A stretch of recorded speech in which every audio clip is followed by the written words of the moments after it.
এবারের বিধানসভা নির্বাচনের অন্যতম হাই ভোল্টেজ কেন্দ্র নন্দীগ্রাম, যেখানে ভোট গ্রহণ চলছে। বিজেপি প্রার্থী শুভেন্দু অধিকারী তিনি বলছেন যে তিনি চৌকিদার। যে সমস্ত বুথে গতবার তাদেরকে ঢুকতে দেওয়া হয়নি, এবারে তিনি সেই সমস্ত বুথ ঘুরে দেখেছেন। বয়াল মক্তব প্রাইমারি স্কুল ৮ নম্বর বুথ। নন্দীগ্রামের এই ৮ নম্বর বুথেই 2021-এ মুখ্যমন্ত্রী মমতা বন্দ্যোপাধ্যায় তিনি এসে দীর্ঘক্ষণ বসেছিলেন। অভিযোগ ছিল তৃণমূল কংগ্রেসের এজেন্টকে বের করে দেওয়া হয়েছে। এবার সেই বুথ পরিদর্শনে এলেন বিরোধী দলনেতা শুভেন্দু অধিকারী তথা নন্দীগ্রামের বিজেপি প্রার্থী শুভেন্দু অধিকারী।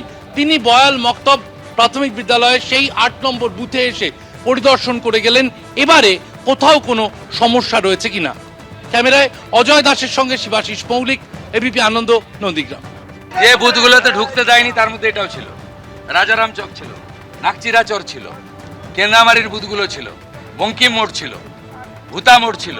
সেই বুথে আজকে ওদের বুকের উপরে দাঁড়িয়ে আমি ঘুরে গেছি। আবার আসবো, চৌকিদার আমি।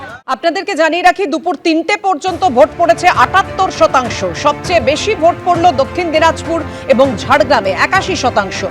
আলিপুরদুয়ারে ভোট পড়েছে 78%। বাঁকুড়া এবং বীরভূমে ভোটদানের হার 80%। কোচবিহারে 79%। দার্জিলিংয়ে ভোটদানের হার 77%। 79% ভোট পড়েছে জলপাইগুড়িতে। 74% ভোট পড়েছে কালিম্পংয়ে। ভোটদানের হার দুপুর 3টে পর্যন্ত কালিম্পংয়ে 74%। মালদায় ভোটদানের হার 76% দুপুর 3টে পর্যন্ত। মুর্শিদাবাদে 80%। পশ্চিম বর্ধমানে ভোট পড়েছে 75%। দুপুর 3টে পর্যন্ত ভোটদানের হার পূর্ব মেদিনীপুরে 80%। প্রথম দফার ভোটে পিংলার ছবিটা ঠিক কি? 2 বিজেপি কর্মীকে আটকের অভিযোগ সামনে এসেছে। থানায় হাজির বিজেপি প্রার্থী স্বাগতা মান্না। থানায় ঢুকতে গেলে পুলিশ থানার গেট বন্ধ করে দেয় বলে অভিযোগ করেছেন তিনি।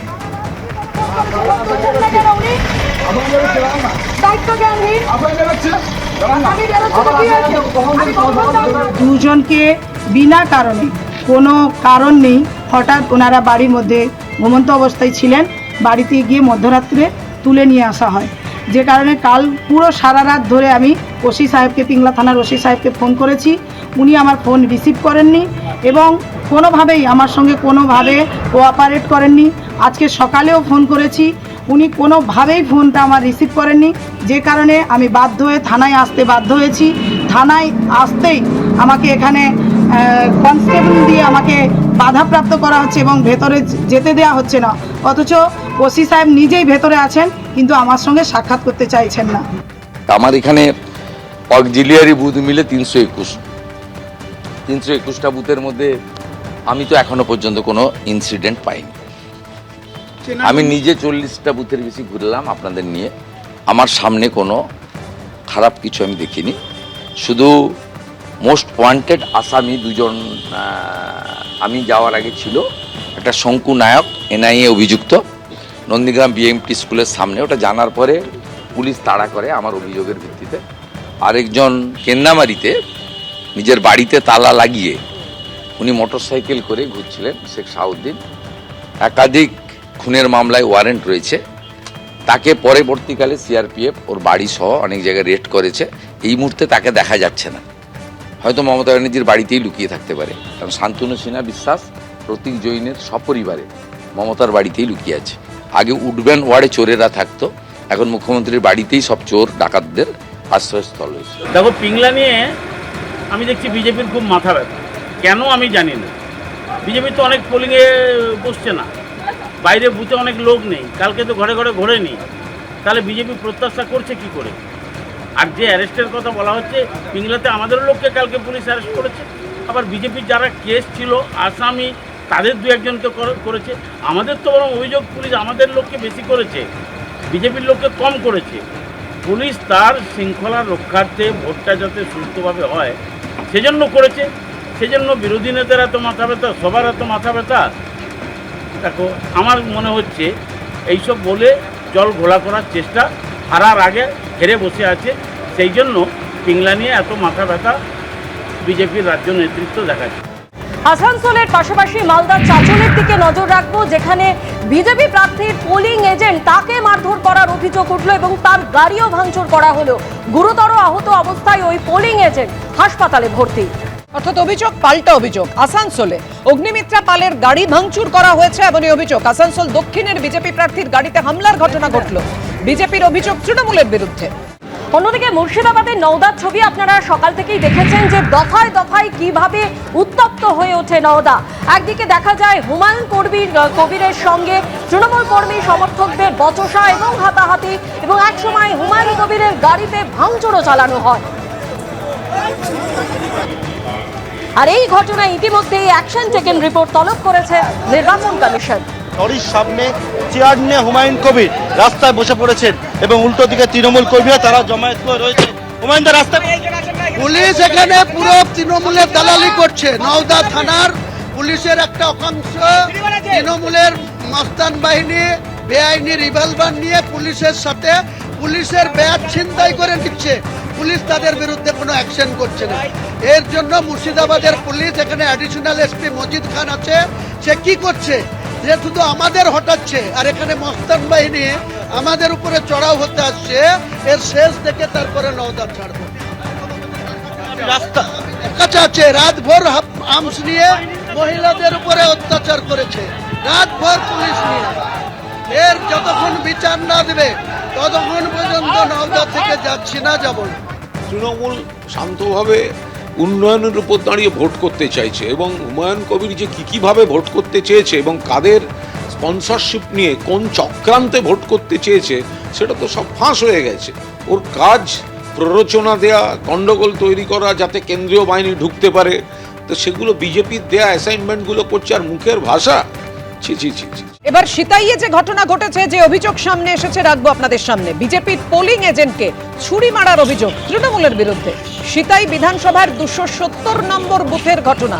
বিজেপির পোলিং এজেন্ট বুথ থেকে বাড়িতে খেতে যান, তখনই তার ওপর হামলা চালানো হয় বলে অভিযোগ। ছুরি দিয়ে তাকে আঘাত করার অভিযোগ। আহত এজেন্টকে উদ্ধার করে হাসপাতালে নিয়ে আসে পুলিশ। আপনি কোন দল করেন? দেখছিলাম 270 নম্বর বুথে। কোথায় ছুরি মেরেছে?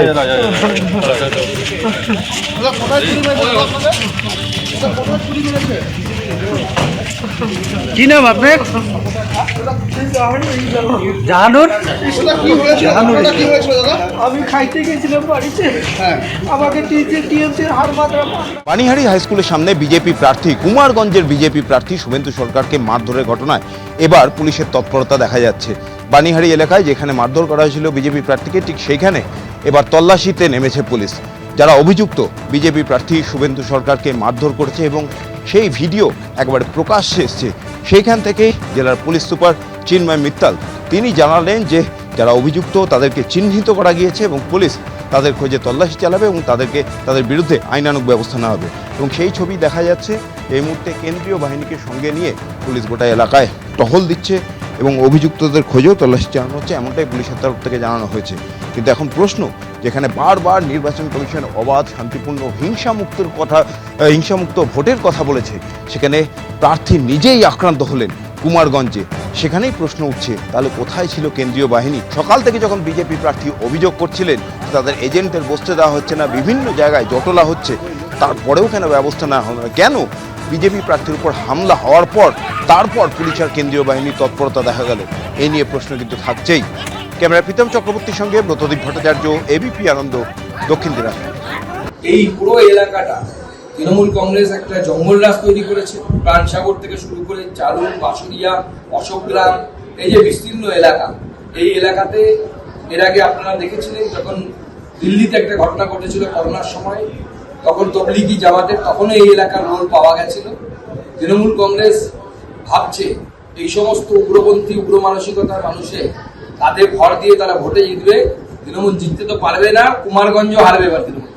আমাদের প্রার্থী অভিযোগ করছে এবং তার বিরুদ্ধে আইনানুগ ব্যবস্থা নিতে হবে, তাহলে আমরা আগামী দিনে বৃহত্তর আন্দোলনের কথা চিন্তা হবে। কিছুক্ষণ আগেই যে খবর আপনাদেরকে জানিয়েছিলাম, নির্বাচন কমিশন আশঙ্কা প্রকাশ করছে যে বিকেল 4টের পর 3টে জেলায়, বীরভূম, মুর্শিদাবাদ এবং কোচবিহারে অশান্তির আশঙ্কা প্রকাশ করেছে নির্বাচন কমিশন। কেন্দ্রীয় বাহিনীকে সতর্ক হতে বলেছে, বুথ দখল হতে পারে। এর মধ্যেই যে খবর পাওয়া যাচ্ছে, দুবরাজপুরে আক্রান্ত কেন্দ্রীয় বাহিনী।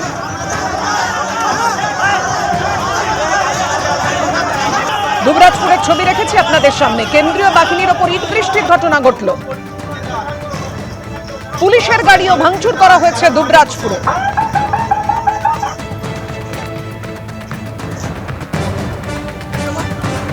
ছজন আহত হওয়ার খবর পাওয়া যাচ্ছে। দুবরাজপুরের যে ছবি আপনাদের সামনে রেখেছি, আক্রান্ত কেন্দ্রীয় বাহিনী, পুলিশের গাড়ি ভাঙচুর করা হয়।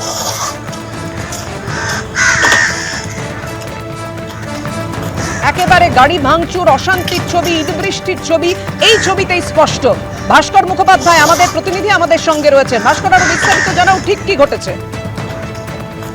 দেখো, দুবরাজপুর বিধানসভা কেন্দ্রে 65 নম্বর বুথে এই বুথ প্রাথমিক দলে ভোট চলছিল এবং যেটা অভিযোগ ভোট